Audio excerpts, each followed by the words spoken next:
রাসূল আকরাম সাল্লাল্লাহু আলাইহি ওয়াসাল্লামের কাছে এক ব্যক্তি এসেছে, এসে বলে, ইয়া রাসূলুল্লাহ সাল্লাল্লাহু আলাইহি ওয়াসাল্লাম, আমার হৃদয়টা বড় কঠোর, আমার দিলটা শক্ত হয়ে গেছে, আপনি আমারে কিছু আমল শিখিয়ে দেন, যেই আমল করলে আমার কঠোর হৃদয়টা নরম হয়ে যাবে।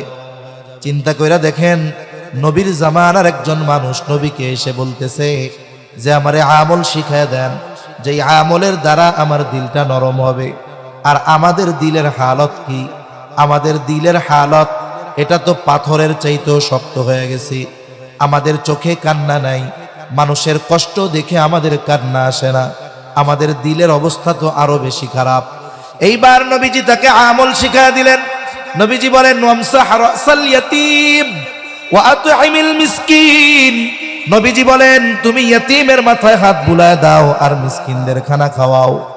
এই দুইটা কাজ যদি করো তাহলে তোমার কঠোর হৃদয়টাকে নরম বানায় দিবেন কে? আল্লাহ রাব্বুল আলামিন বলেন, নিশ্চয়ই যারা অন্যায়ভাবে ইয়তীমের সম্পদ ভক্ষণ করে, ইন্নামা ইয়াকুলুনা ফি বুতুনিহিম নারা। আল্লাহ তাআলা বলেন, কেমন যেন তারা আগুন দ্বারা তাদের পেট ভরপুর করে। বলেন তো, আগুনের অবস্থান জান্নাত নাকি জাহান্নাম? আল্লাহ তাআলা এই জন্য বলেন, ওয়াসায়াসলাউনা সাঈরা। আগুন দ্বারা যে তার পেট ভরপুর করলো, তার ঠিকানা তো জান্নাত হতে পারে না, অচিরেই তার আবাসস্থল হবে জাহান্নাম। এই জন্য সাবধান, ইয়াতীমের সম্পদ ভক্ষণ করা যাবে না। ইয়াতীমের সম্পদ যদি কারো মধ্যে থাকে, এটা ইয়াতীমকে যথাযথভাবে বুঝায়া দিতে হবে। ফাআম্মাল ইনসানু ইযা মাবতালাহু রাব্বুহু ফাআকরামাহু ওয়া না'আমাহু। আল্লাহ তাআলা বলেন, তিনি যখন মানুষের পরীক্ষা নেওয়ার জন্য ফাআকরামাহু ওয়া না'আমাহু, তাকে সম্মানিত করেন, তাকে নেয়ামত দেন, তখন এই মানুষগুলো বলতে থাকে, ফায়াকুলু রব্বি আকরামান, যে আমার রব আমাকে সম্মানিত করেছে। সে মনে করে সম্মানিত করেছে, অথচ আল্লাহ তাআলা বলে, আমি পরীক্ষা নেওয়ার জন্য এগুলো দিলাম। ওই সমস্ত মানুষেরা এই সম্পদ সম্মান পাওয়ার দ্বারা মনে করে আল্লাহ তাআলার কাছে তারা গ্রহণযোগ্য ব্যক্তি, আল্লাহ মনে হয় তাদেরকে খুব ভালোবাসে। এরপর আয়াতে আল্লাহ তাআলা বলেন, ওয়া আম্মা ইযা মাবতালাহু ফাকাদারা আলাইহি রিজকা। আল্লাহ তাআলা যখন তাদের পরীক্ষাটা একটু অন্যভাবে নেন, রিজিকের মধ্যে সংকীর্ণতা দেন। সম্পদ দিয়েছিলেন, আল্লাহ সম্পদ কেড়ে নেন। সম্মান দিয়েছিলেন, আল্লাহ তাআলা সম্মান কেড়ে নেন। যখন এই সবের মধ্যে সংকীর্ণতা দিয়ে আল্লাহ তাআলা পরীক্ষা নেন, তখন এই মানুষগুলো বলে, ফায়াকুলু রব্বি আহানান, আমার রব আমাকে অপমানিত করেছে। তাফসীরের মধ্যে এসেছে, সে মূলত বলতে চায় যে আমি সম্মান সম্পদের উপযুক্ত ছিলাম, কিন্তু আমার মালিক আমাকে এগুলো না দিয়ে অপমানিত করেছে।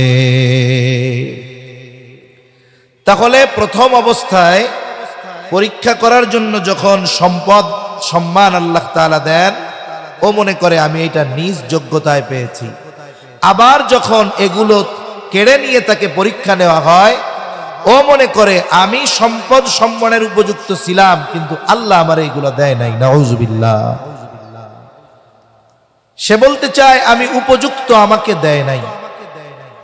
আমাদের সমাজে অনেক মানুষ আছে, উদাহরণ বোঝার জন্য বলতেছি আর কি। একটা মানুষ নির্বাচন করবে, নির্বাচনের আগে থেকেই তার ফিল্ড ভালো, জনগণ সম্পৃক্ততা ভালো, সব কিছু তার ঠিকঠাক। সে চিন্তা করতেছে আমি আমার নিকটতম প্রতিদ্বন্দ্বী যে হবে, কমপক্ষে তার দ্বিগুণ ভোট পেয়ে আমি নির্বাচিত হব, সে মোটামুটি নিশ্চিত। কিন্তু দেখা গেল নির্বাচনে সে জয়ী হতে পারল না। এবার নির্বাচন পরবর্তীকালীন নেতা কর্মী এলাকাবাসীকে নিয়ে সে একটা মিটিং করতেছে। সমাবেশের মধ্যে বক্তব্য দিতে গিয়ে বলতেছে, হায় রে, হইয়াই গেছিলাম কিন্তু আল্লাহ আমার হইতে দিল না। এরকম বলার লোক আছে না নাই? তার মানে সে নিজেকে উপযুক্ত মনে করে, কিন্তু আবার জয়ী না হওয়ার জন্য দোষ দেয় কাকে? আল্লাহ তাআলাকে। এই ধরনের কিছু মানুষ আছে। এরা বলতে চায় আমরা সম্পদ সম্মানের উপযুক্ত, কিন্তু আল্লাহ তাআলা আমাদেরকে এগুলো দেন নাই। আল্লাহ রাব্বুল আলামিনের ব্যাপারে তারা যখন এই কথা বলে, অথচ বিষয়টা এমন ছিল না, বরং আল্লাহ তাআলার ব্যাপারে এই মানুষগুলো মিথ্যা আরোপ করে। আমি আপনি যতই দুর্বল হই না কেন, আমার আপনার ব্যাপারে কেউ যদি কোনো অপবাদ দেয়, এমন কোনো বিষয় আমার আপনার উপরে চাপিয়ে দিতে চায় যার সাথে আমার আপনার কোনো সম্পর্ক নাই, আমি আপনি যতই দুর্বল হই না কেন, এই রকম কোনো মিথ্যা আরোপ আমার আপনার ব্যাপারে যদি কেউ করে, বলেন তো আমি আপনি এই কথার প্রতিবাদ করব কি করব না? করবেন তো সবাই নাকি? আমরা প্রতিবাদ করব যে দেখো, আমরা এই বিষয়ের সাথে জড়িত নয়, বরং তোমার এই অধপতনের কারণ হলো এইটা এইটা এইটা।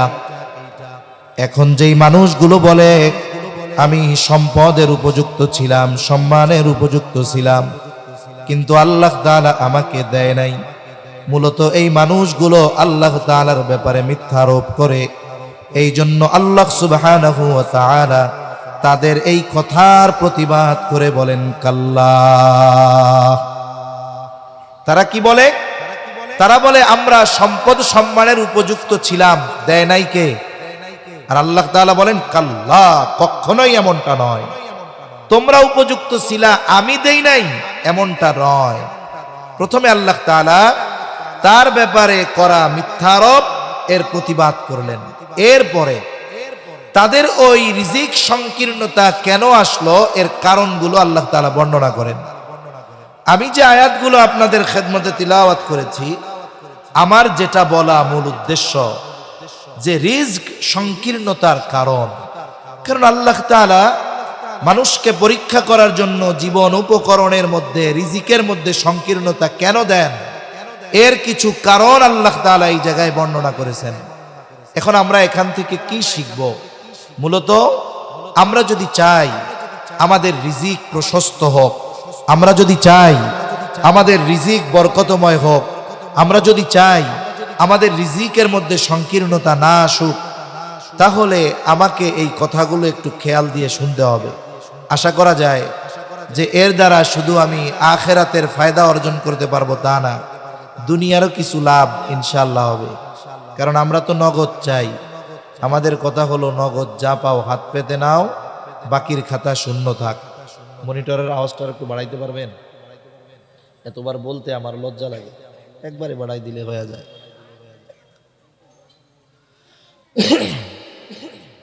তাহলে আমরা যদি আল্লাহ তাআলার এই কথাগুলো মানি, তাহলে লাভ শুধু আখিরাতের না দুনিয়ারও আছে? দুনিয়ারও লাভ আছে।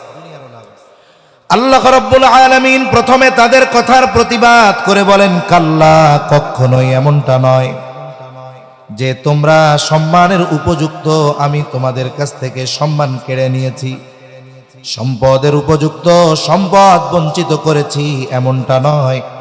তাহলে কেন তোমাদের রিজিকের মধ্যে সংকীর্ণতা আসলো? আল্লাহ তাআলা বলেন বাল্লা তুকরিমুনাল ইয়াতীম। আল্লাহ রাব্বুল আলামিন বলেন তোমাদের রিজিক সংকীর্ণতার এক নম্বর কারণ আল্লাহ তাআলা বলেন লা তুকরিমুনাল ইয়াতীম, যে তোমরা ইয়াতীমদেরকে সম্মান করো না। প্রথম কথা হলো ইয়াতীম তো সাধারণত নাবালেগ হবে, তা আমরা বড় মানুষ, নাবালেগ এদের আবার কেমনে সম্মান করব? মূল কথা হলো ইয়াতীম সে তো মানুষ, সেই ইয়াতীম হিসাবে আমাদের কাছে কিছু আচরণ, কিছু হক তার প্রাপ্য ছিল। মূলত তোমরা ওই ইয়াতীমদের হকগুলো প্রদান করো না। ইয়াতীমদের সাথে সদাচরণ করা এটা খুব জরুরি একটি বিষয়। সাধারণত ইয়াতীম প্রথমত দুই ধরনের হতে পারে। এক ধরনের ইয়াতীম হলো ধনী ইয়াতীম, আর এক ধরনের ইয়াতীম হলো দরিদ্র ইয়াতীম, গরিব ইয়াতীম। অনেক ইয়াতীম আছে দেখা যায় তার বাবা দুনিয়া থেকে চলে গেছে ঠিক, কিন্তু তার জন্য অঢেল সম্পদ রেখে গেছে। আবার আর এক ধরনের ইয়াতিম আছে, সম্পদও নাই বাবাও নাই। যে ইয়াতিমের বাবা সম্পদ রেখে মারা গেছে, ওই ইয়াতিমের সাথে যদি কেউ খারাপ আচরণ করে, কথার মাধ্যমে কষ্ট দেয়, ওই ইয়াতিমের হৃদয়ের মধ্যে এই চিন্তা আসবে, আহারে আমার আব্বু যদি আজকে বেঁচে থাকতো তাহলে এই মানুষগুলো আমার সাথে খারাপ আচরণ করতো না। আবার যে ইয়াতিম দরিদ্র, তার উপরে যদি কেউ খারাপ আচরণ করে, তার সাথে যদি কেউ অন্যায় আচরণ করে, তাহলে তার দিলের মধ্যে চিন্তা আসবে, আহারে আজকে যদি আমার বাবা থাকতো, অথবা আমার বাবা আমার জন্য অনেক সম্পদ রেখে যাইতো, তাহলে হয়তো মানুষগুলো আমার সাথে খারাপ আচরণ করতো না। এই জন্য সর্বপ্রথম ইয়াতিমের সাথে করণীয় বিষয় হলো, ইয়াতিম ধনী হোক আর দরিদ্র হোক, সকল ধরনের ইয়াতিমের সাথে ভালো আচরণ করার দরকার আছে না নাই? ইয়াতিমদের সাথে ভালো আচরণ করতে হবে, কথার মাধ্যমে, অন্যান্য আচরণের মাধ্যমে। রাসূল আকরাম সাল্লাল্লাহু আলাইহি ওয়াসাল্লামের কাছে এক ব্যক্তি এসেছে, এসে বলে, ইয়া রাসূলুল্লাহ সাল্লাল্লাহু আলাইহি ওয়াসাল্লাম, আমার হৃদয়টা বড় কঠোর, আমার দিলটা শক্ত হয়ে গেছে, আপনি আমারে কিছু আমল শিখিয়ে দেন, যেই আমল করলে আমার কঠোর হৃদয়টা নরম হয়ে যাবে।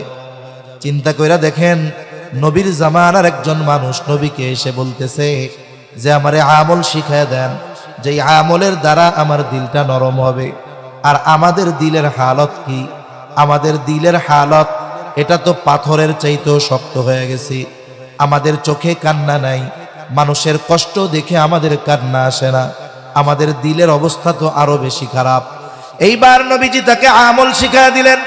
নবীজি বলেন, ওয়ামসাহ রাসাল ইয়াতীম ওয়া আত'ইমিল মিসকিন। নবীজি বলেন, তুমি ইয়াতীমের মাথায় হাত বুলায় দাও আর মিসকিনদের খানা খাওয়াও। এই দুইটা কাজ যদি করো, তাহলে তোমার কঠোর হৃদয়টাকে নরম বানায় দিবেন কে? কারণ যেই মানুষগুলোর হৃদয় কঠোর, এ মানুষগুলোরে কেউ ভালোবাসে। আল্লাহ তাআলা আমার আপনার নবীর দিলকে দয়া কইরা নরম বানায় দিয়েছিলেন। নবীর দিল নরম ছিল বিধায় একেবারে একজন প্রত্যন্ত অঞ্চলের মানুষ, গ্রাম্য একজন মানুষ, সেও নবীর কাছে এসে গায়ে হাত দিয়ে নবীর সাথে কথা বলতে পারত। একজন গ্রামের মানুষ আসছে, গ্রামের অনেক সহজ সরল মানুষ আছে, এনারা অত জেন্টালিটি বোঝে না, ওনারা অত শহরের মানুষের মতো আর্টিফিশিয়াল আচরণ বোঝে না, এনারা সহজ সরল। ওনাদের ওই সরলতাকে শহরের মানুষ অনেক সময় মূর্খতা বলে আর কি, কিন্তু বাস্তবে ওনারা সরল মানুষ। মানুষের সাথে আসে, আইসা বসে, হাত মিলায়, গায়ে হাত দিয়া জিজ্ঞাসা করে। এইরকম সরল মানুষগুলো শহরের মানুষের সাথে আইসা যদি করে, তাহলে আমরা শহরের মানুষ ঝাড়ি একটা দিয়া এমন ঝাড়ি দিমু যে ও ভয়ে 3 হাত দূরে চলে যাবে, ঠিক কিনা বলে? কিন্তু নবীজির দিল নরম হওয়ার কারণে নবীজির কাছে এই ধরনের মানুষরা বেশি বেশি আসতো, নবীর কাছে আসতো। এখন ওই মানুষগুলো তো বোঝে না যে ইনি একজন নবী, এনার সাথে আচরণ কেমন হওয়া দরকার, না বোঝার কারণে এরা উল্টাপাল্টা করে ফেলে। আর আল্লাহ তাআলা নবীকে কি বলেন? ফাবিমা রাহমাতিম মিনাল্লাহি লিনতা লাহুম ওয়ালাউ কুনতা ফাযযান গালিযাল কলবি লান ফাদ্দু মিন হাওলিক ফা'ফু আনহুম ওয়াস্তাগফির লাহুম। আল্লাহ তাআলা জানায় দেন, আপনার দিলটাকে তো আল্লাহ তাআলা দয়া কইরা নরম বানায় দিছে। যদি দিল নরম না হইতো, বলে এই যে মানুষগুলো আপনার কাছে আসে, আপনার পাশে এসে বসে, আপনাকে ঘিরে রাখে, বলে লাং ফাদ্দু মিন হাওলিক, এরা আপনার কাছে আসতো না, আপনার কাছে বসতো না, আপনাকে ঘিরা রাখতো না। আরে আপনার দিল তো আল্লাহ আমি নরম বানায় দিয়েছি, এই জন্য এরা আসে। এদের হয়তো আচরণ অনেক সময় অপছন্দনীয় হতেই পারে, কারণ এরা সাধারণ মানুষ, বোঝে না। এদের যদি আচরণের দ্বারা আপনি কোনো কষ্ট পান, আল্লাহ তাআলা বলেন ফা'ফু আনহুম। 1 নাম্বার, আপনি তাদেরকে মাফ করে দিবেন। 2 নাম্বার, ওয়াস্তাগফির লাহুম, আপনি শুধু মাফ করবেন তা নয়, বরং আপনি তাদের জন্য আমি আল্লাহর কাছেও ক্ষমা চাইবেন। প্রথমে বলবেন আমি মাফ করে দিলাম, এরপরে আল্লাহরে বলবেন আল্লাহ আপনিও মাফ করে দিয়েন। তা দেখেন নবীজির দিল নরম ছিল, এই জন্য নবীজির সাথে মদিনার মূল সড়কে একজন গোলাম, সেও নবীর সাথে মিশে মিশে হাতে হাত রেখে পথ চলতে পারত। তা আমাদের দিলের অবস্থা বড় কঠিন কঠোর। তা নবীর জামানার একজন মানুষ নবীরে বলতেছে যে আমারে আমল শিখায় দেন যাতে করে আমার শক্ত দিলটা নরম হয়ে যায়। নবী কি বললেন? ইয়াতিমের মাথায় হাত বুলায় দাও, মিসকিনরে খানা খাওয়াও। এজন্য আমরাও যদি আমাদের দিলটারে নরম বানাতে চাই, বলে ইয়াতিমের মাথায় আমরা হাত বুলায় দিব, ইয়াতিমকে আদর করব, স্নেহ করব। যদি কারো সামর্থ্য থাকে, অ্যাবিলিটি থাকে, মাদ্রাসাগুলোর মধ্যে সবচাইতে বেশি ইয়াতিম লালন পালন করা হয়। এই বাংলাদেশে এনজিওরা এসেছিল যতগুলো কারণ দেখিয়ে, এর মধ্যে অন্যতম একটি কারণ ছিল যে শিশু যারা আছে অনাথ, মা বাবা নাই, টাকা পয়সা নাই, এদের লালন পালন, খাদ্য, বস্ত্র, চিকিৎসা, বাসস্থানের ব্যবস্থা তারা করবে। কিন্তু এই সব প্রলোভন দিয়ে বাংলাদেশে আসলো। ওলামায়ে কেরাম তাদের দুর্বিসন্ধি বুঝতে পেরেছিলেন বিদায় শেখুল হাদিস আল্লামা আজিজুল হক রহমাতুল্লাহি আলাইহি সহ ওই সময়ের ওলামায়ে কেরাম বাধা প্রদান করেছিলেন। কিন্তু সাধারণ মানুষ তো বুঝে না। সাধারণ মানুষ, তাদের মধ্যে আরো বিরূপ প্রতিক্রিয়া দেখা গেল। এরা বলে যে কিছু মানুষ আমাদের কল্যাণ করতে চায়, উপকার করতে চায়, হুজুররা আমাকে উপকারও চায় না। হুজুররা তো গভীর চিন্তা ভাবনা কইরা বলছে দরকার নাই, কিন্তু সাধারণ মানুষ তো আর বুঝে নাই। ওই সময় বিরোধিতা করছে। এখন এনজিও বাংলাদেশে আসছে, কি করে? এতিম, অনাথ, অসহায়, এদের সেবা তো বহুদূর, সেবার নামে সুদে টাকা দিয়া, টাকা যদি না দিতে পারে পরনের কাপড়ও খুলে নিয়ে গেছে, এমন নজির এই দেশে আছে। ঠিক কিনা বলেন? সবচাইতে বেশি ইয়তীম, অসহায়, দরিদ্র মানুষ লালন পালন হয় এদেশের কওমি মাদ্রাসাগুলোর মধ্যে। এটার জরিপ আছে, এটা আমার বানানো কথা না। সবচাইতে বেশি ইয়তীম, অসহায়, দরিদ্র, মিসকিন যারা আছে, এদের খাদ্য, বস্ত্র, চিকিৎসা, শিক্ষা, বাসস্থান, এগুলার ব্যবস্থা এই ধরনের মাদ্রাসাগুলোর মধ্যে বেশি হয়, কওমি মাদ্রাসার মধ্যে হয়। তা আপনার বাড়ির পাশে মাদ্রাসা আছে, আপনার যদি অ্যাবিলিটি থাকে আপনি একটা ইয়তীমের অভিভাবক হয়ে যান। আইসা বলেন মুহতামিম সাহেবের কাছে যে হুজুর, আল্লাহ তাআলা তো দিছে, টাকা পয়সা কম দেয় নাই। এক সময় এই পতিত জমি ছিল 5,000 টাকা করে, কেউ শতক কিনতো না। এখন যে পরিস্থিতি, এখনই দাম 5 লাখ, আর 5 বছর গেলে কত হইব তার ঠিক নাই। এক সময় তো 10 লাখ না, এখন ওরে বাবা কম কইয়া ফেলছি কাম সারা। মনে করেন এখনই 10 লাখ, আর যদি কোনো মতে হেমায়েতপুর দিয়া একটা রাস্তা কোনো মতে আব্দুল্লাহপুর ঢুকে 30 লাখেও পাওয়া যাইব না। আমার যত জমিন ছিল এক সময় এর দামই 5 লাখ ছিল না, এখন প্রতি শতকের দাম 10 লাখ। হুজুর আল্লাহ তো দিছে, তা একটা কাম করেন, একটা ইয়াতিম আমারে দেন, এটারে আমি লালন পালন করি, এর খরচ আমি সব দিয়া দিই। ইয়াতিমের অভিভাবক হয়ে যাই। অভিভাবক হয়, বলেন তো তার লাভ আছে না নাই? হাদিসের মধ্যে আসছে, নবীজি বলেন যেই ঘরে একজন ইয়াতিম আছে, ইয়াতিম, ওই ইয়াতিমের সাথে সদাচরণ করা হয়, ভালো ব্যবহার করা হয়, নবীজি বলেন ওই ঘরটা হলো উত্তম ঘর। আবার নবীজি বলেন ওই ঘর কতই না নিকৃষ্ট ঘর, যেই ঘরে একজন ইয়াতিম আছে আর ইয়াতিমের সাথে খারাপ আচরণ করা হয়। এই জন্য বুজুর্গানে দিন বলেন, যেই ঘরে ইয়াতিম আছে আর ওই ইয়াতিমের সাথে যদি ভালো আচরণ করা হয়, তাহলে ওই ঘর আল্লাহ তাআলা রহমত বরকত দিয়া ভরপুর করে দেয়। আবার যেই ঘরের মধ্যে ইয়াতিম আছে, ইয়াতিম বলে তার সাথে খারাপ আচরণ করা হয়, অসৎ আচরণ করা হয়, ওই ঘর থেকে আল্লাহ তাআলা রহমত বরকত উঠায় নিয়ে যায়। আরে আপনি মনে করতেছেন আমি ডাউল দিয়া খাই, আলু ভর্তা দিয়া খাই, অনেক ভালো আইটেমের তরকারি দিয়া খাই না, একটা ইয়াতিমকে নিয়ে আমি কি খাওয়াবো? মনে রাখবেন, কসম করলে আমার ভুল হবে না, একটা ইয়াতিম সে ভালো খাবারের মুখাপেক্ষী যতটা না হয়, তার চাইতে ভালো আচরণ সে বেশি কামনা করে। দেখেন নবীজি সাল্লাল্লাহু আলাইহি ওয়াসাল্লাম যখন আব্দুল মুত্তালিব জীবনের অন্তিম সময়, একেবারে জীবনের শেষ সময়, এখন আব্দুল মুত্তালিব কি করলেন, তার সন্তানদের মধ্য থেকে আবু তালেবকে আমার আপনার নবীর অভিভাবক বানায় দিলেন। কিন্তু ইতিহাস ঘাটলে দেখা যায় ওই সময় আব্দুল মুত্তালিবের যত সন্তান বেঁচে ছিল তাদের মধ্যে সবচাইতে গরিব ছিল আবু তালেব। সবচেয়ে গরিব কে ছিল? আবু তালেব। অন্যান্য সন্তানরা ধনী বেশি ছিল। অন্যান্য সন্তানরা যে নবীকে ভালোবাসতো না তা নয়, সবাই নবীজিকে সবচেয়ে বেশি ভালোবাসতো, কিন্তু সবার মধ্যে আবু তালেব বেশি ভালোবাসত। এখন আব্দুল মুত্তালিব যদি চাইতেন অন্যান্য যেই সন্তানেরা আছে যারা ধনী তাদেরকে বলতে পারতেন যে তোমরা মুহাম্মাদের অভিভাবক হও, কিন্তু আবু তালেবের ব্যাপারে কেন তিনি এই সিদ্ধান্ত নিলেন? কারণ আব্দুল মুত্তালিব এখানে সম্পদের চাইতে ভালোবাসাকে প্রাধান্য বেশি দিয়েছেন। আব্দুল মুত্তালিব চিন্তা করেছেন আমার সব সন্তানেরা আমার মুহাম্মাদকে ভালোবাসে, তবে বেশি ভালোবাসে আবু তালেব, অন্যান্যদের সম্পদ বেশি আছে, আবু তালেবের নবীর প্রতি ভালোবাসা বেশি আছে। সম্পদের দিকে নজর না দিয়ে আবু তালেবের মুহাব্বতের দিকে নজর দিয়ে আব্দুল মুত্তালিব আমার আপনার নবীকে আবু তালেবের হাতে তুলে দিচ্ছেন, তুমি এর এখন থেকে এর অভিভাবক।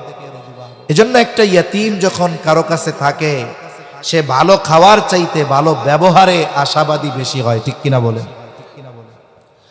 এখন আপনি যদি একজন ইয়াতীমের অভিভাবক হন, লাভটা কোথায়? বলে নবীজি সাল্লাল্লাহু আলাইহি ওয়াসাল্লাম বলেন আনা ওয়া কাফিলুল ইয়াতীম কাহাতাইনি ফিল জান্নাহ।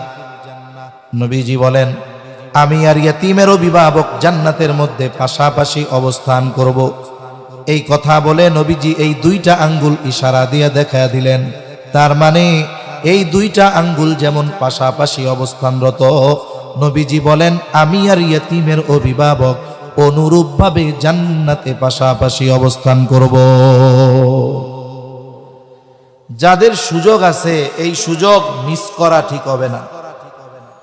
হযরত আনাস রাদিয়াল্লাহু তাআলা আনহু থেকে বর্ণিত হাদিস, রাসূল আকরাম সাল্লাল্লাহু আলাইহি ওয়াসাল্লামের কাছে একজন গ্রাম্য সাহাবী আসছে। গ্রামের মানুষ তো বুঝে না, নবীজি আরেকজনের সাথে কথা বলতেছে। নিয়ম হলো আপনি যখন অন্য কারো সাথে কথা বলবেন, ওই কথা চলাকালীন সময়ে আমি গিয়ে আপনার কাছে কিছু জিজ্ঞাসা করা এটা উচিত নয়, এটা ঠিক নয়। উচিত কি আপনাদের দুইজনের কথা শেষ, এরপরে গিয়ে আমার কথা বলা। কিন্তু গ্রামের মানুষ তো বুঝে না, দৌড়াই সেই নবীজির কাছে বলতেছে ইয়া রাসূলুল্লাহি মাতা সাআ, হে আল্লাহর রাসূল কিয়ামত কখন হবে? নবীজি ওই ব্যক্তির সাথে কথা শেষ করার পরে বলতেছেন ওই ব্যক্তি কোথায় যে জিজ্ঞাসা করলো কিয়ামত কখন হবে? এইবার ওই ব্যক্তি বলে আনা ইয়া রাসূলুল্লাহ, আমি জিজ্ঞাসা করেছি হে আল্লাহর রাসূল। এই ব্যক্তির প্রশ্ন জিজ্ঞাসা করার ভাবটা একটু অন্যরকম ছিল, এই জন্য নবীজি তার এই কথার জবাব না দিয়ে পাল্টা প্রশ্ন তাকে করলেন। নবীজি জিজ্ঞাসা করতেছে মা আদাত্তালাহা, কিয়ামতের জন্য তুমি কি পাথেয় সংগ্রহ করেছো? লোকটা গ্রামের মানুষ, সহজ সরল মানুষ, সহসাই সে জবাব দিয়ে বলে আমি আল্লাহ এবং তার রাসূলকে ভালোবাসি। নবীজি তার এই কথার জবাবে বললেন আল মারউ মা'a মান আহাব্বা। নবীজি বলেন যে যাকে মোহাব্বত করে তার সাথে অবস্থান করবে। এইবার লোকটা তার বাড়ির দিকে হাঁটা দিল। হযরত আনাস রাদিয়াল্লাহু তাআলা আনহু বলেন নবীজির মুখে এই কথা শ্রবণ করবার পর যে যে যাকে মোহাব্বত করে তার সাথে অবস্থান করবে, এই কথা শুনে আমরা এতটা খুশি হয়েছি যে ইসলাম গ্রহণের পরে আর কোনো কথায় আমরা এতটা খুশি হই না। সাহাবায়ে কেরাম নবীর সাথে জান্নাতে থাকতে পারবে এই কথা শুনে যত খুশি হইছে, বলে ইসলাম গ্রহণের পরে আর কোনো কথায় আমরা এতটা খুশি হই নাই। সুবহানাল্লাহ। এখন বলেন তো নবীর সাথে থাকার খবরে সাহাবায়ে কেরাম এত খুশি। এই নবীর সাথে থাকার সুযোগ এখনো আমাদের জন্য আছে না নাই? আছে, কিন্তু কাজটা ঠিকমতো করলে হবে।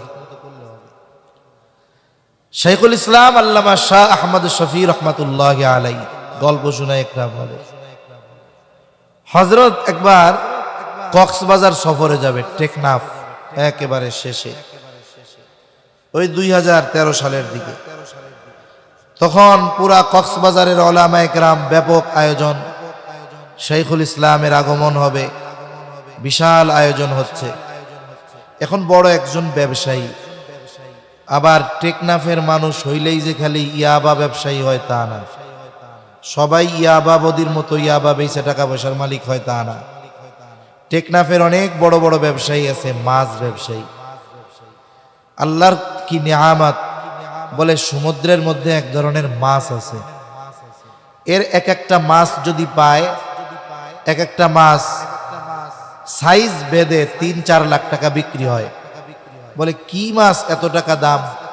বলে এক ধরনের মাছ আছে, ওই মাছগুলোর পেটে সুতার মতো এক ধরনের জিনিস থাকে, এটা দিয়ে অপারেশন করে, যে সেলাই করে যেই সুই, সুইয়ের সাথে যেই সুতা, এই সুতা ওই মাছের পেটের থেকে আসে। এটা খুব ব্যয়বহুল এবং দামি, ওই মাছের পেটে ওইটা পাওয়া যায়। দেখা যায় কারো নসিব যদি ভালো হয়, তাহলে 10-12টা পায়া গেলে তারে আর পায় কে? সে তো এমনিই প্রায় কোটিপতির কাছাকাছি হয়ে যায়। তা এরকম অনেক বড় বড় মাছ ব্যবসায়ী আছে, অনেক বড় বড় ব্যবসায়ী। তা এর মধ্যে একজন লোক এই ব্যাপক বড় আয়োজন দেখে আয়োজকদের জিজ্ঞাসা করতেছে, কি হবে এই জায়গায়? বলে এইখানে শাইখুল ইসলাম আল্লামা শাহ আহমদ শফি সাহেব হুজুর আসবে, সমস্ত উলামায়ে কেরাম আসবে, কক্সবাজার জেলার বাংলাদেশের অনেক প্রসিদ্ধ আলেমরা আসবে। তা এখন ওই লোকটা আয়োজকদের বলতেছে যে আপনাদের এই আয়োজনে খরচ কত হবে? বলে কত আর খরচ হবে, এখানে লাইটিং, মাইকিং, প্যান্ডেলিং সব দিয়ে, মেহমানদের আপ্যায়ন টাপ্যায়ন দিয়ে 15 লাখের আশেপাশে খরচ হইতে পারে। লোকটা প্রস্তাব দিয়েছে যে শোনেন, যত খরচ হোক সব আমি দিয়া দিব, কিন্তু শর্ত কি? শর্ত হলো শাইখুল ইসলামের সাথে আমাকে একটু বসার সুযোগ করে দিতে হবে, ওনার সাথে একটু খাওয়ার ব্যবস্থা করে দিতে হবে, ওনার হাতটা একটু ধরার ব্যবস্থা করে দিতে হবে। ওনারা চিন্তা করছে, এটা কোনো ব্যাপার হইল? এটা কি কোনো ব্যাপার? ওনারা বলছে ঠিক আছে, অসুবিধা নেই। এখন দেখেন, একটা মানুষ এই পৃথিবীর একজন বুজুর্গ আলেমে দ্বীনের সোহবত পাওয়ার জন্য, তার সাথে একটু পাশে বসার জন্য, তার সাথে এক দস্তরখানে খাওয়ার জন্য, তার সাথে একটু মুসাফা করার জন্য 15 লাখ 20 লাখ যা লাগে লাগুক খরচ করতে রাজি। তাহলে যেই কর্ম করলে নবীর সাথে জান্নাতে যাওয়ার থাকার সুযোগ আছে, সেই কর্ম করার সুযোগ থাকার পরেও যারা করে না, আসলে এরা বড় দুর্ভাগ্যবান ব্যক্তি। ঠিক কিনা বলেন? এজন্য উচিত সুযোগ থাকলে ঘরে ইয়াতিম রাখা, আল্লাহ তাআলা রহমত বরকত দিয়ে ভরপুর করে দিবে। আবার দেখেন, আপনার একজন ইয়াতিমের সব খরচ চালানোর মতো অ্যাবিলিটি নাই, সামর্থ্য নাই। যেমন মসজিদ বানানোর ফজিলতের হাদিস নবীজি বলেন, মান বানা লিল্লাহি মাসজিদা বানাল্লাহু লাহু বাইতান ফিল জান্নাহ। যে আল্লাহর জন্য মসজিদ বানাইলো, আল্লাহ তাআলা তার জন্য জান্নাতে ঘর বানাবে। এই ফজিলতের কথা চিন্তা করে যদি আমরা সবাই এক একটা মসজিদ বানানো শুরু করি, তাইলে তো ইমামও খুঁজা পাওয়া যাইব না, জামাতও করা যাইব না, মুসল্লিও পাওয়া যাবে না। তার মানে কি? বুজুর্গানে দিন বলেন, মসজিদ বানানোর কাজে যে অংশগ্রহণ করবে, 10 টাকা দিয়া হোক, 10,000 টাকা দিয়া হোক, 10টা ইট দিয়া হোক, 1000 ইট দিয়া হোক, বলে যেই আল্লাহর জন্য মসজিদ বানানোর কাজে অংশগ্রহণ করবে, তার জন্যই আল্লাহ তাআলা জান্নাতে ঘর বানাবে। এখন ইয়াতিমের অভিভাবক হইলে ফজিলত, এখন এই ফজিলত অর্জন করার মতো অ্যাবিলিটি আপনার নাই। এখন চুরি কইরা টাকা আইনা ইয়াতিমরে রাইখা ওই ফজিলত অর্জন করা যাবে না। এখন আপনার সামর্থ্য কি আছে? আপনি মুহতামিম সাহেবের কাছে এসে বলেন, হুজুর, ইয়াতিমরে লালন পালন করলে, অভিভাবক হইলে এত ফজিলত, কিন্তু একজনের খরচ চালানোর মতো টাকা তো আমার নাই। তাহলে এক কাম করেন, একটা ইয়াতিম এর 1 বছরে যত জামা লাগে, লুঙ্গি লাগে, এটা আমি দিয়া দিব।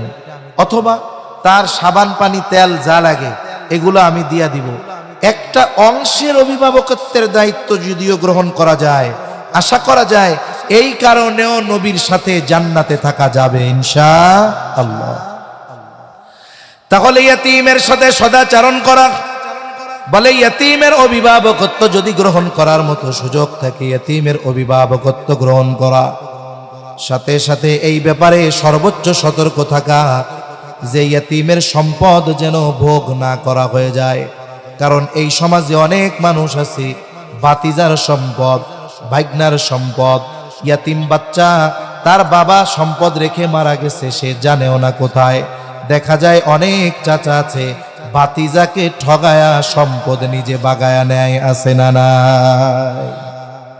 সাধারণভাবে অন্যায়ভাবে কারো সম্পদ ভক্ষণ করা এটা তো জঘন্য অপরাধ। মনে করেন বিশেষ করে জমি জাতি নিয়ে হয় ঢাকা শহর বা তার আশেপাশে, চিন্তা করে কোনো মধ্যে যদি 1 বিঘত ঠেলা দিতে পারি ওইদিকে, এইভাবে 10 শতক লম্বা 1 বিঘত ঠেলা দিছে, 1 শতক তো এমনি বাইরে চলে আইব। 1 শতক আইলেই তো 15 লাখ, আর কি লাগে? এটা দিয়ে বাউন্ডারির টাকা হয়ে যাবো। আছে না এরকম আল্লাহর বান্দা? আইল ঠেলা, জমি ঠেলা লোক আছে না নাই? এগুলো বাদ দিতে হবে। কারণ নবীজি বলেন, কেউ যদি অন্যায়ভাবে কারো 1 বিঘত জমিন দখল দেয়, আল্লাহ তাআলা কিয়ামতের দিন তার গলায় 7 তবক জমিন পেঁচায়া দিবে। মানুষরা দেখা বুঝবে এই লোকটা ওই দলের লোক ছিল আর কি। এজন্য দুনিয়াতে একটু কম খাওয়া ভালো, আখেরাতে ধরা না খাইয়া। আপনি আমি যদি দুনিয়ায় একটু ছাড় দেই, আশা করা যায় আল্লাহ তাআলা এই কারণে আখেরাতে আমাকে অনেক বড় বড় বিষয় থেকে ছাড় দিবে ইনশাআল্লাহ। এজন্য সাধারণভাবে অন্যের সম্পদ অন্যায়ভাবে ভোগ করা নিষেধ। এইখানে ইয়তীমের সম্পদটা আরো জঘন্য হিসাবে আল্লাহ তাআলা অভিহিত করেছেন। আল্লাহ তাআলা ইয়তীমের সম্পদকে আগুনের সাথে তুলনা করেছেন। এই জন্য আল্লাহ তাআলা বলেন, ইন্নাল্লাযীনা ইয়াকুলুনা আমওয়ালাল ইয়াতামা গুলমান ইন্নামা ইয়াকুলুনা ফী বুতুনিহিম নারা। আল্লাহ রাব্বুল আলামিন বলেন, নিশ্চয়ই যারা অন্যায়ভাবে ইয়তীমের সম্পদ ভক্ষণ করে, ইন্নামা ইয়াকুলুনা ফী বুতুনিহিম নারা, আল্লাহ তাআলা বলেন কেমন যেন তারা আগুন দ্বারা তাদের পেট ভরপুর করে। বলেন তো আগুনের অবস্থান জান্নাত নাকি জাহান্নাম? আল্লাহ তাআলা এই জন্য বলেন, ওয়াসায়াসলাউনা সাঈরা, আগুন দ্বারা যে তার পেট ভরপুর করলো তার ঠিকানা তো জান্নাত হতে পারে না, অচিরেই তার আবাসস্থল হবে জাহান্নাম। এই জন্য সাবধান, ইয়তীমের সম্পদ ভক্ষণ করা যাবে না। ইয়তীমের সম্পদ যদি কারো মধ্যে থাকে, এটা ইয়তীমকে যথাযথভাবে বুঝায়া দিতে হবে। এজন্য ইয়তীমের সম্পদ খায়া ফেলা এটা হলো আবু জাহেল মার্কা কাজ। আবু জাহেলের বদ অভ্যাসগুলোর মধ্যে একটা বদ অভ্যাস ছিল, যখন কোনো সম্পদশালী ব্যক্তি মরণাপন্ন অবস্থায় চলে যেত, ওই ব্যক্তির যদি অন্যান্য কোনো লোক না থাকতো, আর যদি তার এমন কোনো বাচ্চা থাকতো যেটা নাবালক, এই ধরনের লোকের কাছে গিয়ে আবু জেহেল বলতো, ভাই রে, তুমি তো মনে হয় আর বেশি দিন বাঁচবা না, তুমি যদি মইরা যাও তোমার বাচ্চার কি হবে, তোমার সম্পদের কি হবে? মানুষ তোমার সম্পদ খেয়ে ফেলবে, তোমার বাচ্চা লাঠি উষ্টা খাবে, তোমার বাচ্চা সম্পদ বঞ্চিত হবে, তার জীবন কষ্টকর হয়ে যাবে। তা কি করা যায়? বলে এক কাজ করো, তুমি সবার সামনে ঘোষণা দাও যে তুমি মারা যাওয়ার পরে তোমার সন্তানের অভিভাবক সম্পদের দেখাশোনার দায়িত্ব হইল আমার। লোকটা চিন্তা করতো, হ্যাঁ কথা তো ঠিক, আবু জেহেল যদি আমার সন্তানের অভিভাবক হয়, সম্পদের দেখাশোনার দায়িত্ব নেয়, তাইলে আমার সন্তান সম্পদের দিকে চোখ তুইলা তাকানোর সাহস কেউ করবে না, ঠিক কিনা বলে? আপনি যদি আপনার টাকা পয়সা নিরাপদ রাখতে চান, এলাকার মানুষের সামনে এলাকার সবচেয়ে বড় ডাকাতের কাছে টাকাটা জমা রাখবেন, দেখবেন সে আপনার এই টাকা জান দিয়া হেফাজত করবে। এখন চিন্তা করতেছে যে আবু জেহেল রে বানাইলে তো সব নিরাপদ, এবার ঘোষণা দিত যে আমার মৃত্যুর পর আমার সম্পদ সন্তান সব কিছুর দায়িত্ব আবু জেহেলের। লোকটা মারা যাইত, সন্তানটা নাবালক, এইবার সন্তানকে সে ভালো মতো দেখাশোনা করতো না, উল্টা কি করতো, সন্তানটা যদি কোনো কিছু সম্পদ চাইতে আবু জেহেলের কাছে আসতো, আবু জেহেল তার ঘাড় ধাক্কা দিয়ে বাইর করে দিত, বলে সর্বদা এখান থেকে, এগুলো সব আমার। তাহলে ইয়তীমের সম্পদ যারা ভক্ষণ করে, বলে তারা হলো আবু জেহেলের খাসলাতওয়ালা লোক, ঠিক কিনা বলেন? এজন্য ইয়তীমের সম্পদ আমরা ভক্ষণ করব না। যদি কারো কাছে থাকে ইয়তীমের সম্পদ ফেরত দিয়া দিব। লম্বা কথা আর বলার মতো সুযোগ নাই। তাহলে আল্লাহ তাআলা রিজিক সংকীর্ণতার 1 নম্বর কারণ কি বললেন? যে তোমরা ইয়তীমদেরকে সম্মান করো না। ইয়তীমদের সম্মান করো না মানে ইয়তীমদের সাথে সদাচরণ করো না, তাদের যেই হক সেই হক তোমরা প্রদান করো না, তাদেরকে তাদের হক বঞ্চিত করো, তাদের সম্পদ তোমরা মেরে খাও। বলে এই জন্য তোমাদের রিজিকের মধ্যে সংকীর্ণতা আসে। 2 নম্বর কারণ আল্লাহ তাআলা বলেন ওয়ালা তাহাদ্দুনা আলা তুআমিল মিসকিন। আল্লাহ তাআলা বলেন তোমরা পরস্পরকে মিসকিনদের খানা প্রদানে উৎসাহ দাও না। এইখানে আল্লাহ তাআলা দ্বিতীয় বিষয়কে উল্লেখ করেছেন। তার মানে মূল কথাটা হলো তোমরা নিজেরা মিসকিনদের খানা তো দাওই না, বরং একে অপরকে খানা প্রদানে উৎসাহ দাও না। দ্বিতীয় বিষয় উল্লেখ করার দ্বারা প্রথম বিষয় এর মধ্যে এমনিতেই পাওয়া যায়। এখন বলেন, যেই লোক আরেকজনকে মিসকিনদের খানা প্রদানে উৎসাহ দেয় না, তার মানে বোঝা যায় ও নিজেও মিসকিনদের খাওয়ায় না।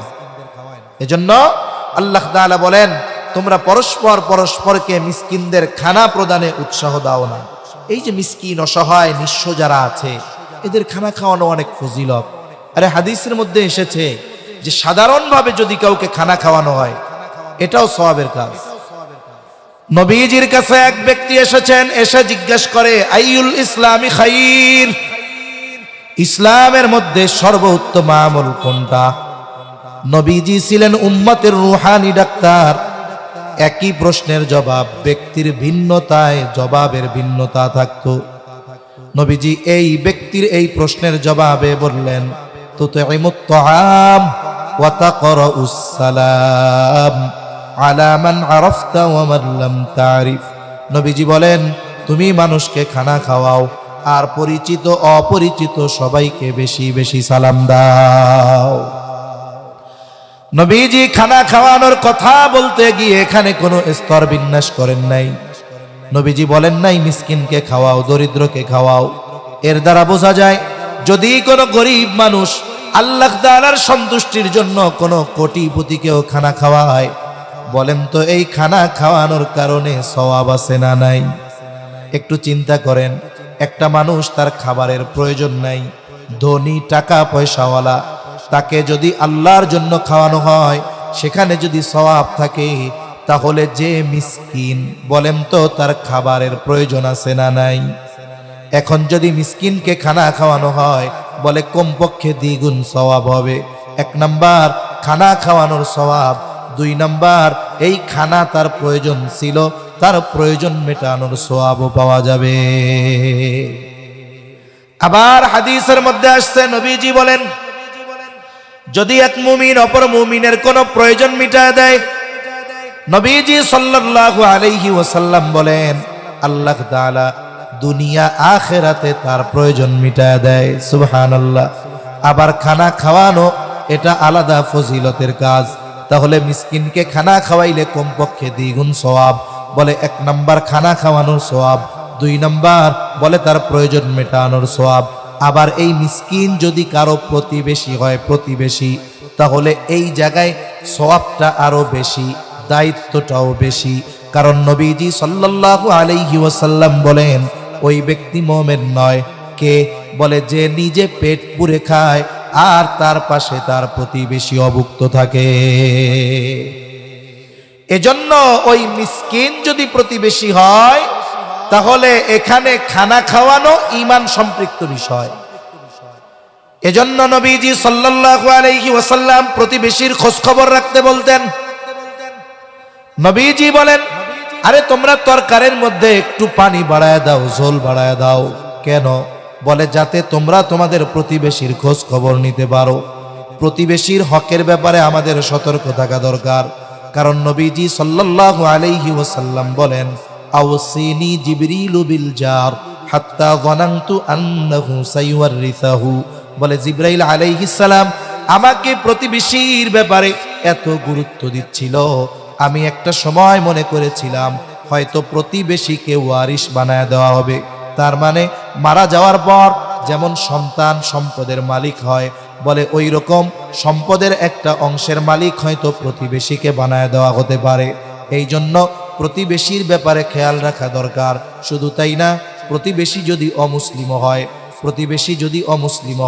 তার দিকেও বেশি খেয়াল রাখা দরকার। কারণ এক হাদিসের মধ্যে আসছে, আয়েশা সিদ্দিকা রাদিয়াল্লাহু তাআলা আনহা নবীজিকে জিজ্ঞাসা করেন, ইয়া রাসূলুল্লাহ, আমার দুইজন প্রতিবেশী, একজন মুসলিম অপরজন ইহুদি, ইয়া রাসূলুল্লাহ এই দুইজন প্রতিবেশীর ব্যাপারে কার ব্যাপারে আমার উপরে বেশি হক, কার ব্যাপারে আমার বেশি দায়িত্ব? নবীজি সাল্লাল্লাহু আলাইহি ওয়াসাল্লাম প্রতিবেশীর এই হকের কথা বলতে গিয়ে তিনি বলেন নাই যে মুসলিম সে তোমার কাছে বেশি হক প্রাপ্য, বরং নবীজি বললেন যার দরজা তোমার দরজার বেশি কাছে, প্রতিবেশী হিসাবে সে তোমার কাছে বেশি হক পাবে। তাহলে দেখেন, প্রতিবেশী যদি অমুসলিম হয়, ইসলাম এই নিকটে বেশি হওয়ার কারণে প্রতিবেশী হিসাবে তাকে প্রায়োরিটি দিয়েছে, অগ্রাধিকার দিয়েছে। এখন একজন মুসলিম যদি আমার প্রতিবেশী হয় আর সে যদি অভুক্ত থাকে আর আমি যদি পেট ভরে খাই, নবীজি বলেন প্রকৃত মুমিন হতে পারো না। এজন্য প্রতিবেশী যদি মিসকিন হয়, অসহায় হয়, আমরা তার দিকে খেয়াল রাখবো। এই শীতের সময় খেয়াল রাখবো যে আমার বাড়ি ল্যাপ আছে, আমার বাড়ি এসি আছে, গরমে ঠান্ডা, আবার ঠান্ডার সময় গরম, রুম হিটার আছে, কিন্তু আমার প্রতিবেশীর গায়ে দেওয়ার কম্বল আছে কিনা, আমার প্রতিবেশীর গায়ে দেওয়ার শীতের বস্ত্র আছে কিনা, এই বিষয়গুলো আমাদের খেয়াল রাখা দরকার আছে না নাই? তাহলে দেখেন, খানা খাওয়ানো এটা ফজিলতের কাজ। মিসকিনদের খানা খাওয়াইলে আরো বেশি ফজিলত। এখন আপনার আমার কাছে টাকা নাই, একজন খানা খাইতে চাচ্ছে, আমার কাছে নাই, আমি আমার বন্ধুকে বললাম যে ভাই তুমি তাকে 10টা টাকা দিয়ে দাও, অথবা একটা পাউরুটি আর একটা কলা কিনে দাও। এখন সে কিনে দিল, সে খাইলো। এখন আমি তো টাকা নাই আমার কাছে, বলে আমি তাকে সুপারিশ করলাম, উদ্বুদ্ধ করলাম, উৎসাহিত করলাম, এই কারণে ও টাকা ব্যয় করে যেই সওয়াব পাইল, আমি তাকে উৎসাহ দিয়ে সমপরিমাণ সওয়াব পেয়ে গেলাম। সুবহান। এজন্য মিসকিনদের খানা খাওয়ানো ফজিলতের কাজ। নিজে যদি না খাওয়াতে পারি, ওই সময় যদি আমার কাছে পয়সা না থাকে, আমার পরিচিত যদি কেউ থাকে, আমি তাকে উৎসাহ দিব যে ভাই তুমি একটু খাওয়াই দাও না। খানা খাওয়ানো তো ফজিলতের কাজ, স্বাভাবিকভাবে খানা খাওয়ানো ফজিলতের কাজ। আপনার আত্মীয় স্বজন বাড়িতে অনুষ্ঠান করেন না আপনারা? অনেক সময় অলিমা করেন। এই যে অলিমায় আত্মীয় স্বজন, বিবাহর অনুষ্ঠানে আত্মীয় স্বজনদের দাওয়াত দিয়ে খাওয়ানো হয়। আল্লাহর জন্য খাওয়াইলে ফজিলত আছে না নাই? আছে। কিন্তু খাওয়াইয়া যদি টেবিল পাইতে বসে থাকেন, ফজিলত আছে কে নাই? টাকা পয়সা আছে না? কি কয়? এটা তো বড় এক বিজনেস। এটা তো এখন সভ্য সমাজে দাওয়াত না, এটা হলো দাওয়াতির নামে ডাকাতি। ঠিক কিনা কন? এজন্য এই ধরনের দাওয়াত কাউরে দেওয়ার দরকার নাই। আপনি যদি আসলেই আত্মীয়তার জন্য, আল্লাহর জন্য খাওয়াতে চান, সাহাবায়ে কেরামের ওই গুণ অর্জন করতে হবে। তাদের গুণ কি? তারা খাওয়াইতো কার জন্য? জোরে বলেন না, কার জন্য? ইন্নামা নুতঈমুকুম লিওয়াজহিল্লাহি লা নুরিদু মিনকুম জাযাআও ওয়ালা শুকুরা। তারা বলে ইন্নামা নুতঈমুকুম লিওয়াজহিল্লাহ, আমরা তোমাদেরকে আল্লাহর জন্য খানা খাওয়াইছি যেহেতু আল্লাহ তাআলার জন্য। লা নুরিদু মিনকুম জাযাআ, আমরা তোমাদের কাছে কোনো বিনিময় চাই না, প্রতিদান চাই না। ওয়ালা শুকুরা, আরে খানা খাওয়ানোর কারণে আমাকে ধন্যবাদ দেওয়ারও দরকার নাই, কৃতজ্ঞতা প্রকাশ করারও দরকার নাই, বরং খানা খাওয়াইছি আল্লাহ তাআলার জন্য। এই খানা খাওয়ানোর প্রতিদান যিনি দিবেন তিনি কে? এজন্য দাওয়াত যখন দিব, যদি হিম্মত থাকে বইলা দিব, কার্ডে লেখা দিব, নো গিফট গ্রান্টেড। কোন উপহার সামগ্রী আনবেন না, টেবিল পাতবো না, আল্লাহর জন্য খাওয়াবো। তাহলে হয়তো কিছু ফজিলত পাওয়া যাইতে পারে, আর নাহলে টাকা হবে, বাস্তবিক সওয়াব হবে না। অনেকে কয় হুজুর টাকা হইলে বহুত কিছু কামান যাইব।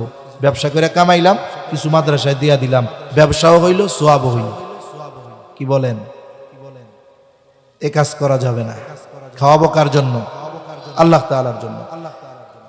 আবার অনেকের বদঅভ্যাস আছে। বদঅভ্যাস কি?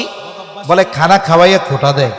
মনে করেন প্রতিবেশী দরিদ্র মানুষ, এখন একদিন সুন্দর মতো এমনি দাওয়াত দিয়া পেট ভইরা খাওয়াইছে, 3 দিন পরে ওরে একটা কাজের জন্য ডাকছে যে আমার এই কামটা কইরা দে। এখন ও বলে না আমি করতে পারবো না, আমি ব্যস্ত আছি। এখন কি কয়? 3 দিন আগে খাওয়াইলাম বেডা, এখনো ডেকুর উঠলে আমার তরকারির গন্ধ বের হইব, আর এই কামটা করতে কইলাম কইরা দিলি না। বুঝলা গেছস? এই যে খাওয়াইয়া খোটা দেওয়া, এটার অভ্যাসটা কেমন? বলে কুকুরের একটা বদ অভ্যাস আছে। কুকুর পেট ভরে খাওয়ার পরে যখন এটারে হজম করতে পারে না, ওইটা উগরে ফেলে দেয়, বমি করে।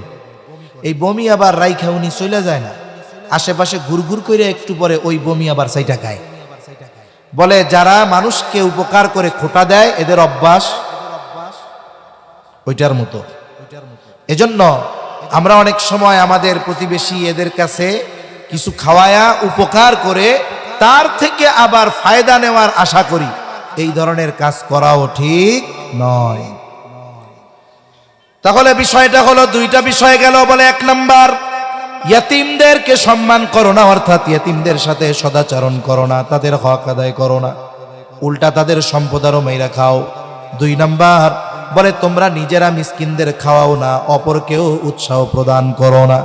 3 নাম্বার বলে ওয়াতাকুলুনাত তুরাসা আকলাল লাম্মা, ওয়ারিসি সম্পদ সব একা খাওয়ার দান্দা করো।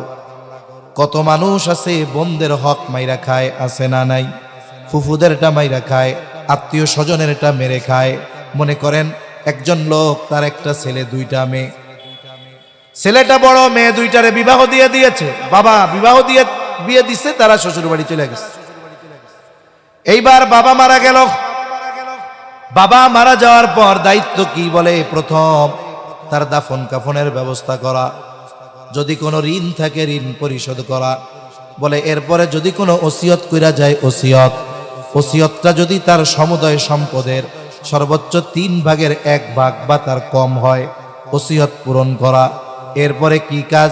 বলে এরপরে বাকি যে সম্পদ থাকবে, যে যতটুকু হকদার, ওয়ারিসদের মধ্যে যথাযথভাবে বন্টন করে দেওয়া। এ দায়িত্ব কার? স্বাভাবিকভাবে যদি বড় ছেলে থাকে তার, ঠিক কিনা বলেন? কিন্তু বড় বলা কি করে? বড় বলা এই সব বন্টন না করে আগে মিলাদ দেওয়ার চিন্তা করে। এরপরে কি করে? বিলম্ব করতে থাকে। বাপ মারা গেছে, 15 বছর হয়ে গেছে, বোনরা যেখানে বিবাহ হয়েছিল ভালোই আছে ছিল। মানুষের জীবন একরকম না, জোয়ার ভাটার মতো। অনেক সময় সচ্ছলতা আসে, অনেক সময় অসচ্ছলতা আসে। বোনরা সচ্ছলতার মধ্যে ছিল, বাইরে আর কিছু কয় না। 15 বছর 16 বছর পর ভাইয়ের কাছে আসছে, বলে ভাই, বাবার সম্পদে তোমার যেমন হক আছে, আমাদের 2 বোনেরও হক আছে। আমাদের 2 বোনের অর্ধেক আর তোমার একা অর্ধেক।